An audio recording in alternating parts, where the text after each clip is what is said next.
Vamos a continuar con otro ejercicio. Es importante y miren, tenemos uno que dice programa que me permita determinar qué número dentro del vector es mayor. Es decir, lo que vamos a hacer es que vamos a introducir un vector, vamos a declarar un vector, lo vamos a ir llenando con números enteros y después de eso vamos a determinar cuál de esos es el mayor. Anteriormente ya habíamos hecho este ejercicio pero sin vectores, lo habíamos trabajado con tres variables y determinamos cuál de las variables era mayor. En ese entonces utilizábamos únicamente los if y con eso nos bastaba ir comparando entre las variables, entre a, b, c, para ver quién era más grande. En este caso vamos a hacerlo también de esa forma, ir comparando uno con otro, pero en este caso en un solo vector. Lo primero que tenemos que hacer es llenar el vector. Yo ya que me adelanté y creé un nuevo proyecto, creé su clase y a su vez también declaré la librería Java útil para poder ingresar datos en consola, y el objeto leer, que a su vez va a terminar funcionando para el mismo fin, que es leer los datos en la consola. La última línea que introduje fue esta, donde le digo que es un programa que llena un vector y que determina cuál es el mayor. En sí, eso es todo lo que se ha hecho, y si hay alguna duda con esto hay que checar un video de los anteriores que están ahí en el canal, y vamos a partir de esto. Lo que vamos a hacer a continuación sería declarar el vector que vamos a utilizar. Para eso vamos a poner que el vector va a ser de tipo entero para este caso y que se va a llamar n. Lo vamos a llamar igual que en el Paint. Entonces va a ser igual a lo que es que tenemos que poner new int y tenemos que poner el tamaño de nuestro vector. De antemano sabemos que va a ser de un tamaño 3, que es el que tenemos ahí en el Paint también. Y seguido de eso vamos a declarar algunas otras variables que nos sirvan para nuestro proyecto. La primera que vamos a utilizar es la variable i, que la hemos utilizado como índice en ocasiones anteriores. De una vez vamos a poner una n que nos va a servir para almacenar los números que el usuario vaya agregando. Entonces aquí, seguido de eso, vamos a poner nuestro for. Lo vamos a poner a partir de la línea 13 y vamos a poner for i igual que 0, porque tiene que empezar en 0 y que vaya incrementando de 1 en 1, y mientras que i sea menor que obviamente el número de posiciones que va a tener mi vector. Como en este caso ya está definido y sabemos que de antemano es 3, entonces van a ser 3 veces las que se va a estar llenando, o hasta en la posición 3 en donde se va a estar llenando mi vector. Si yo no supiera el tamaño de mi vector, lo podría hacer con una variable, y ya la variable me puede estar determinando hasta qué posición el usuario quiere tener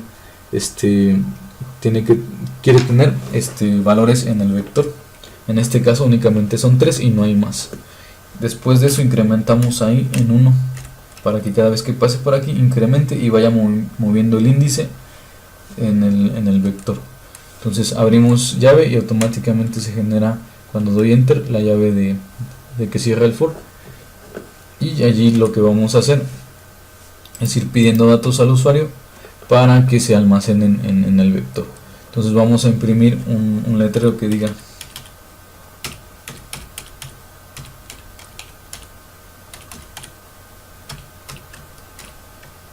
que ingrese el valor o el número.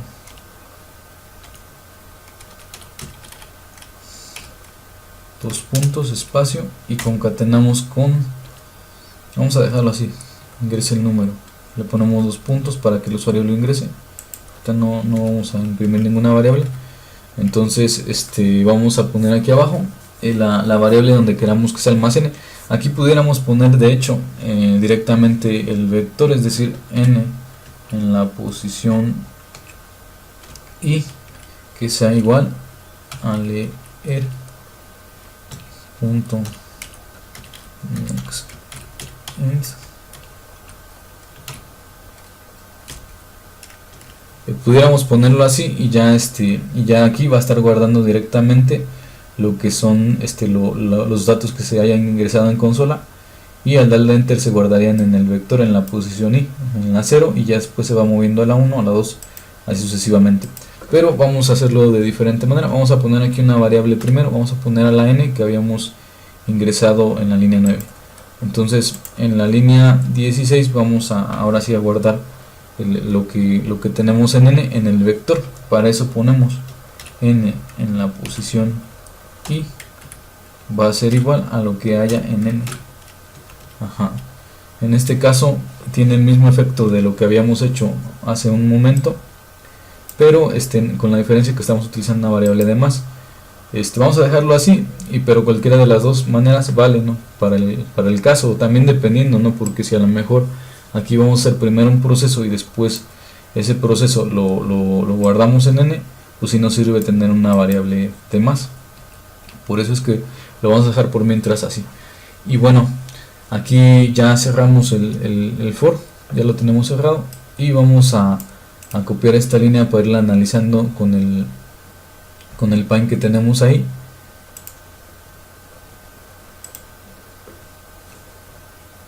Y lo vamos a pegar acá.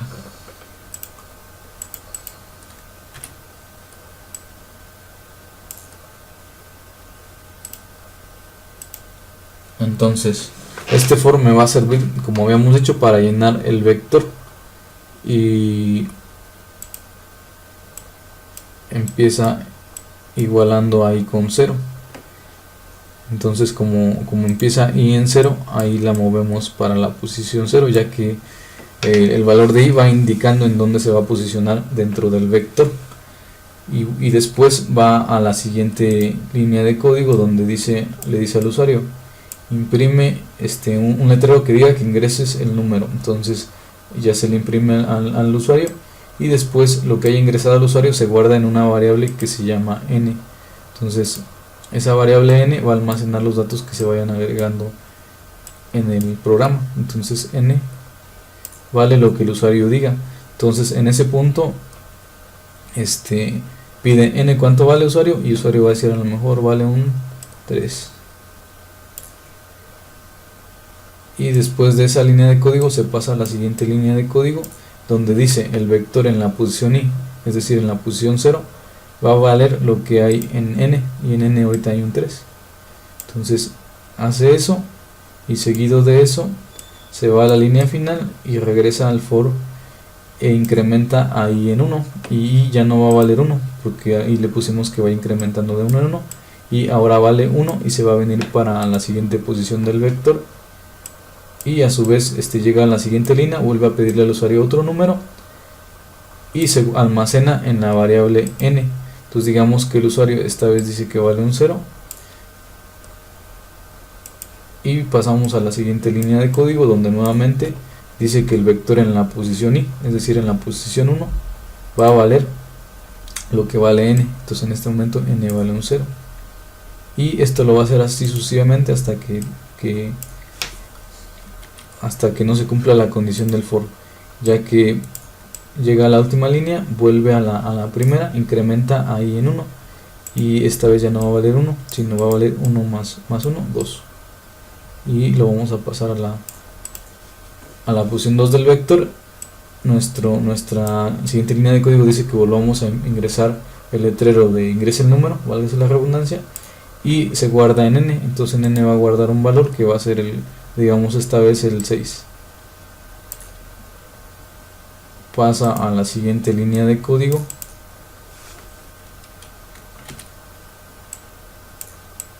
y me dice guarda en n de i, es decir en n de 2, que ya vale 2, lo que hay en n, y en n hay un 6. Por último vuelve otra vez al for, a la última llave y luego al for, incrementa ahí en 1 y ya no vale 2, va a valer 3, y entonces vuelve a preguntar y es menor que 3, y como ya no se cumple que i es más pequeño que 3, es decir 3 no es más chico que 3, entonces ya no va a entrar al for, va a terminar el for y ya se va a salir del for, ahí terminaría. Y básicamente lo que tenemos hasta el momento es que se llenó nuestro vector. Continuamos. Entonces hasta ahí nosotros ya tenemos lleno lo que es nuestro vector. Ahora, una vez que tenemos lleno el vector, hay que ir haciendo comparaciones para ver cuál de esos números que está ahí es el mayor. En este caso, como les decía, tenemos el vector y dentro del vector están los valores. No es como antes que teníamos tres variables y que las íbamos comparando. Sin embargo, el proceso o la lógica de determinar cuál es el mayor de estos tres es muy similar. Entonces vamos a pasar de nuevo al Eclipse y vamos a hacer uso del if. En este caso vamos a poner if, y nuestra primera condición va a tener que ver con ir comparando esos valores. Entonces vamos a poner n, que es el vector, en la posición 1, lo vamos a comparar contra la 2 y contra la 3, pero como empieza en 0, entonces sería n de 0 mayor a n de 1. Entonces aquí le estamos preguntando que si n en la posición 0, aquí si se fijan, en lugar de poner el índice o la variable que me sirve como índice para indicar en qué posición va el vector, aquí directamente lo pongo y resulta lo mismo. Nada más cabe destacar que en este momento lo hacemos así porque el vector está pequeñito. Si el vector fuera más grande, otro gallo cantaría y aquí tendríamos que hacer uso de otra estrategia. En este momento va a ser algo muy sencillo. Entonces aquí vamos a poner un ampersand que significa el i, y que también ya lo habíamos venido trabajando, y le vamos a decir que también que cuando n en la posición 0 sea mayor que el vector en la posición 2, que es la última, acuérdense que empieza en 0 y termina en 2. Entonces si es así, si es que esto se cumple, entonces eso nos va a indicar que n en la posición 0 es el mayor. Por lo tanto vamos a imprimir un letrero que diga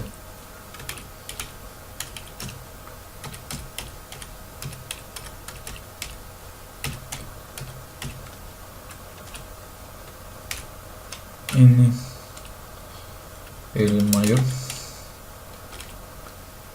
es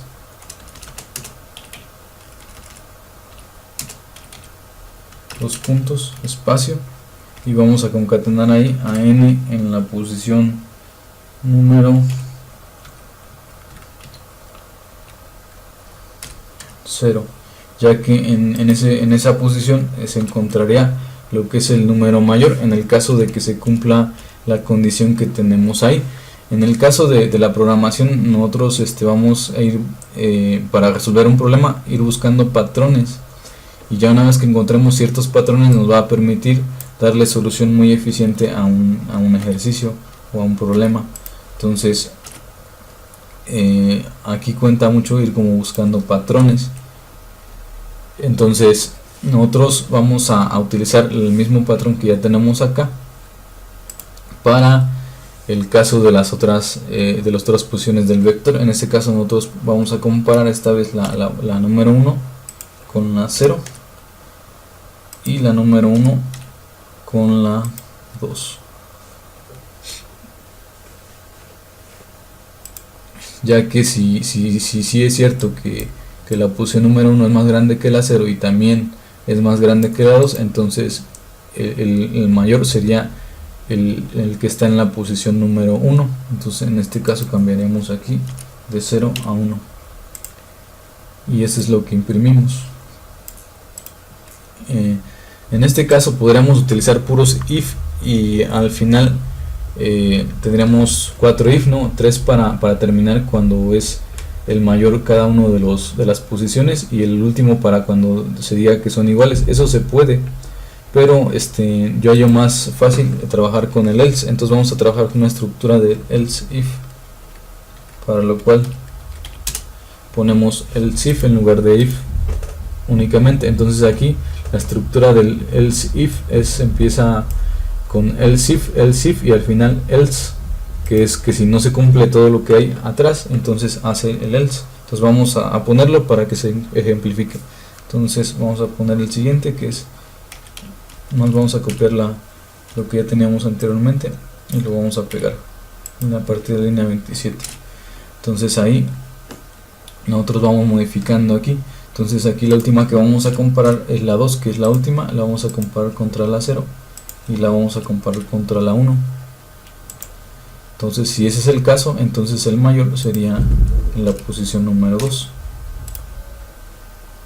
Y bien, hasta el momento parece que ya tenemos la mayor parte del ejercicio. Aquí ya si no se cumple ninguna de esas, es decir, si no es más grande el que está en la 0 y si no es más grande el que está en la 1 y si tampoco es más grande el que está en la 2, quiere decir que son iguales. Por eso es la tercera, la cuarta condición que descartaría que los demás o más bien descartaría que alguno de los otros if entró, y sería una cuarta opción. Por eso vamos a poner else. El else va solito, y la razón por cual va solito ya sin una condición es porque se va a aplicar o se va a realizar ya cuando ninguno de los anteriores se cumplió. Solamente cuando no se cumpla ninguno de los anteriores entraría al else. Es por eso que ya no lleva un paréntesis y una condición, sino que ya nomás es si no, pues ya haz lo que hay dentro del else. Entonces ahí ya nada más nos queda la opción de que si son iguales. Entonces en este caso imprimiríamos uno que diga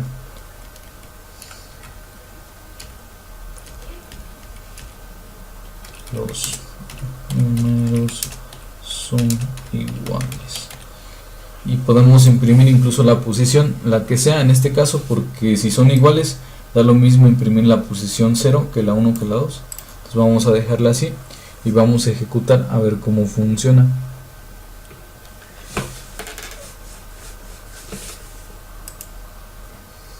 Le damos OK y me dice ingresa el número. Yo le voy a poner un 1, ingreso número 2, 3, y en este momento ya cuando dé enter voy a estar llenando por completo lo que es mi vector, y después se va a hacer el proceso que está abajo de los if, y me dice los números son iguales, por lo tanto no está funcionando mi else. Hay que checar en qué parte tenemos algún detalle. Bien, vamos a continuar. Entonces ahí tenemos que hay algún error en nuestro código, entonces tenemos que checarlo porque seguramente que nos equivocamos en algo. Entonces aquí en el primer if nosotros estamos comparando al 0 con el 1 y al 0 con el 2. Está bien, imprime el n de 0, que es la posición en la que se supondría que es el mayor. Después en la línea 23 hacemos la comparación del n de 1 con n de 0 y n de 1 con n de 2, y si sucede, imprime que n de 1 es el mayor.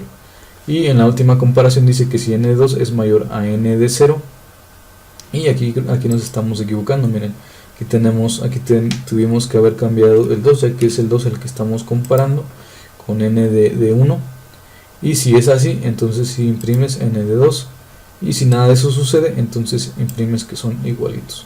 Vamos a ejecutar nuevamente para ver si no tenemos algún otro error. Entonces vamos a ingresar el número, vamos a poner un 1, un 2 y un 3, y me dice que el mayor es 3, entonces está funcionando. ¿Por qué? Porque me está diciendo que el mayor es el número 3, siempre me va a imprimir el número, no la posición del vector. Vamos a hacerlo una vez más, pero vamos a cambiar el orden donde ya no sea el mayor el último, sino que sea al revés. Entonces vamos a ir poniendo 3, 2 y 1, y me tiene que decir otra vez que el 3 es el mayor, ya que me va a imprimir el número y no la posición del vector, y efectivamente está funcionando. Ahora vamos a poner un caso donde el mayor esté en la posición número 1 del vector. Entonces vamos a poner 1, vamos a poner un 3, aquí el mayor en la posición número 2, en la posición número 1, perdón, y en la posición número 2 vamos a poner un número menor al 5, vamos a poner el 4. Entonces me tiene que decir que el 5 es el mayor, y efectivamente está funcionando. Entonces ahora vamos a poner un caso donde los números sean iguales, y efectivamente me está diciendo que los números son iguales. Entonces hasta el momento mi ejercicio está está funcionando, y y vamos a analizar un poco el código del lado del Paint. Entonces a partir de la línea 19 hasta la 32 es donde estamos haciendo las comparaciones, y vamos a pegar aquí el código. Vamos a hacerlo más grande.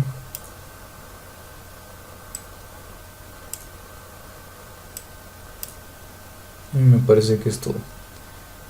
Entonces, ya una vez que nosotros teníamos lo que es nuestro vector lleno, lo único que se hace es ir comparando que si la posición n de 0 directamente, que en ese caso, por ejemplo, en ese caso que nosotros llenamos con esos valores, está diciendo lo que hay en n de 0, es decir, que es un 3, es más grande a lo que hay en n de 1, que es un 0. Ahí pregunta directamente que si lo que hay en n de 0 es más grande a lo que hay en n de 1, y si sí se cumple, entonces pasa a preguntar la siguiente pregunta. En ese caso, como dice que 3 si es mayor que 0, entonces sí se cumple, y pregunta la siguiente pregunta que está en el mismo if, válgase la redundancia, y dice que si n de 0, es decir un 3, es más grande que lo que hay en n de 2, que es un 6. Entonces en ese caso no se cumple, porque 3 no es más grande que 6, y como no se cumple, no entra. Entonces va a preguntar a la siguiente posición y tampoco se va a cumplir, es hasta la tercera else if, donde va a preguntar que si n de 2, es decir, el que tenemos hasta acá, n de 2, que es un 6, n de 2, que es un 6, es más grande que n de 0, que es un 3, y como si se cumple, entonces vuelve a preguntar n de 2, que es un 6, es más grande a lo que hay en n de 1, que es un 0, y como si se cumple, entra a esa condición, a la tercera, y entonces imprime que el mayor es n en la posición 2, y en n de 2 hay un 6. Esa es la forma en la que está funcionando nuestro programita, y por lo pronto sería todo. Si nos dimos cuenta, ahí en este último no estamos ocupando el índice, sino que directamente estamos poniendo el número para indicar la posición del vector. Eso se puede hacer, pero cuando se trata de vectores muy pequeñitos, como es el caso del que tenemos. Pero ya si fueran n posiciones del vector, o el tamaño fuera muy grande, esto sería impráctico, por lo cual se utilizan otros métodos que vamos a abordar más adelante. Entonces por aquí vamos a terminar el ejercicio, y nos vemos en el siguiente video.